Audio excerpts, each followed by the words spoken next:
tunachokiendea kinasema usiende bila Bwana.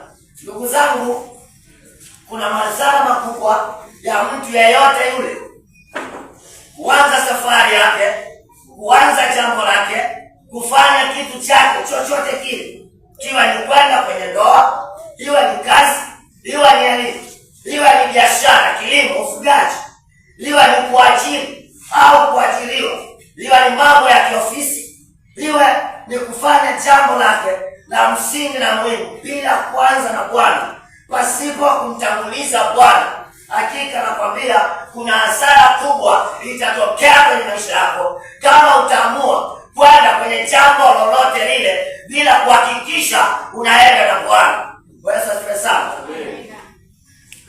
Kutana na Mungu kwanza, ndipo kutana na mambo yako mengine.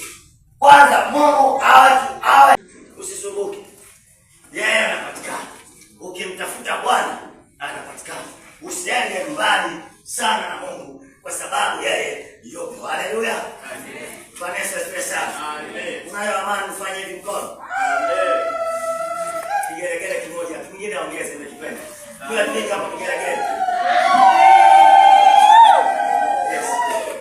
Sikieni kwa hapo. Maandiko yanasema mjue sana Mungu ili uwe na amani. Ukimjua sana Mungu unayo amani. Kwa sababu kwenda na Bwana kuna vitu vitatokea kwenye maisha yako. Ukiongozwa na Mungu kuna matendo makuu ya miujiza utakutana nayo kwenye mipango hiyo nayo.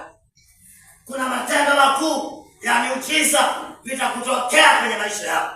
Hata vita unaopigana itakuwa ni vita ya Bwana kwa sababu umemtafuta Bwana katika roho na kweli.